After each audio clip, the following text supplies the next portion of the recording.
So Hofesh Shechter, it's Next Wave Festival 2012, on the eve of Political Mother, to be presented in the Howard Gilman Opera House.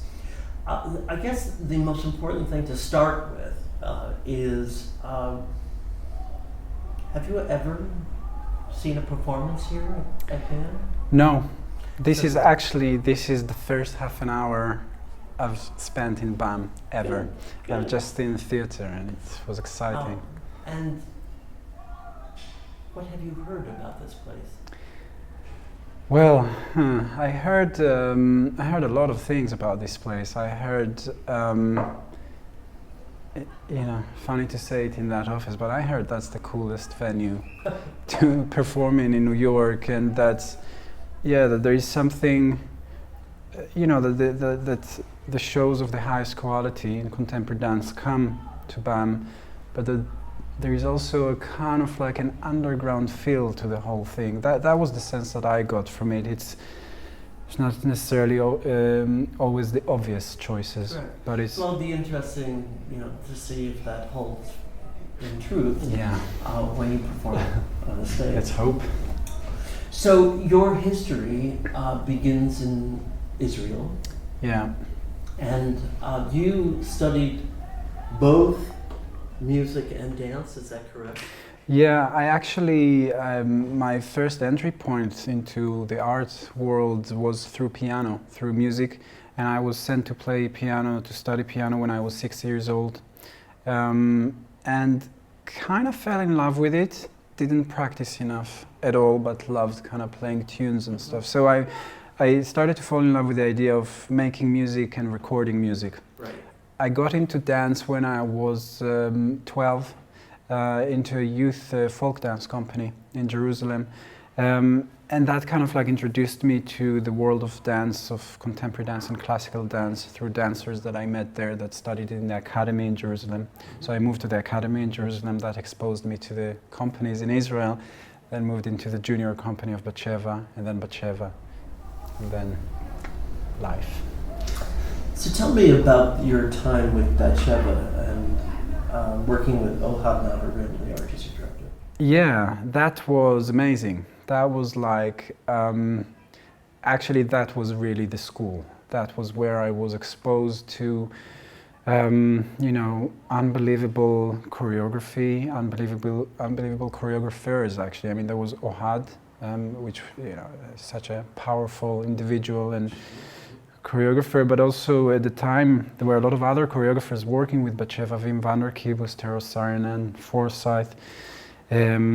So I was sort of like, within a gap of, I've been about 2 years in the junior company and a year and a half in the main company. So in 3.5 years I was exposed to so much information and energy and ideas and physicalities.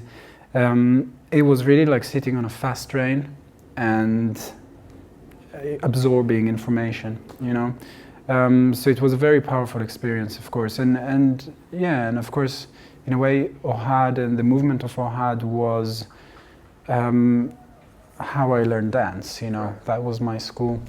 Yeah. And where did the impulse to choreograph surface? Is it in Israel, working for the Batsheva?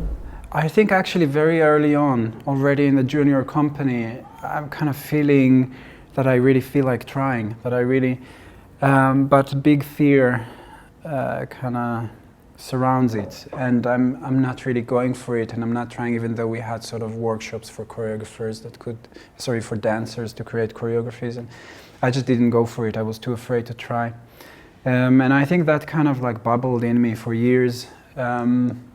And didn't happen until I arrived to London, where interesting. Yeah, it just didn't happen. I mean, I knew that I wanted to do it, and I just couldn't. It was kind of too scary to see what will come out. I think that was kind of the feeling, because I think once you choreograph something, it feels like, well, that's it, that's me, and you can't argue with that. Or that was the thought, that was the fear. So. And the move to London? The move to London was a sort of a near random move. I was, at the time, my girlfriend was a French girl that wanted to study osteopathy in London. I was like, yeah, fine, let's move. And I was playing with a rock band, which the lead singer, I was the drummer, and the lead singer said, we have to go to London, it's where, you know, music happens. And I thought, okay, sounds like, you know, crazy plan. But so it was these two things, and I was in a place in my life where I was like, great, let's experiment and just go to London. So it was a very naive and random move, actually. But you set up a company then in London. Well, after about 2 years in London, I kind of felt that was the moment where I felt, well, I'm not really fulfilling myself. Something is not satisfied there. I was dancing for other dance companies for a while, playing with this rock band. It just felt like I'm not really creating something real from the inside. And that was sort of like a breaking point where I said, okay, I have to try. Mm-hmm. And from that point, there was quite a quick chain of events, that was 2004, which I did the first kind of duet. And by 2007, there was a company that was touring internationally pretty extensively. Yeah, so it was a very quick happening somehow. And will you explain your relationship with Sadlers Wells?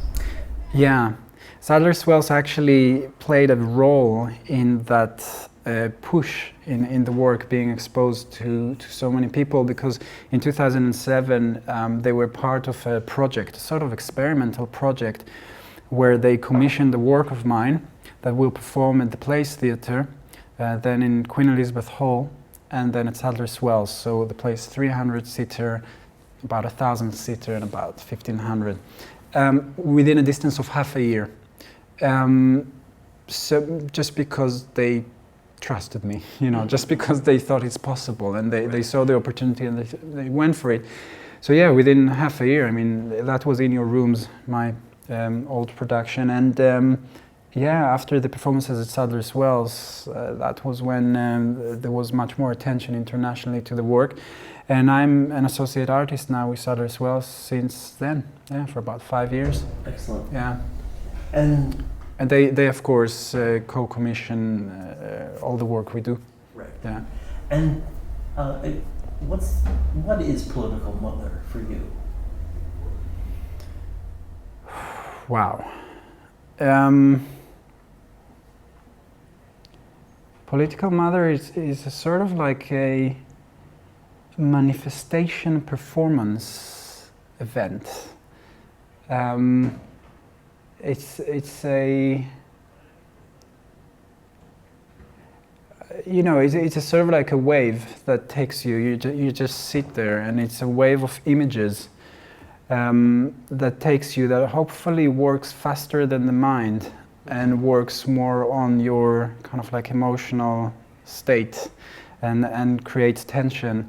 And yeah, it kind of throws you into a chain of emotions and thoughts that is maybe revealing some of the frustration, some of the buried hope, you know, a lot of different emotions that relate to humans under pressure. Thank you. And I would like to give you a gift. Yay! I think, therefore, I bam. That's brilliant. Thank you, Hofesh. Yeah, thank you so much.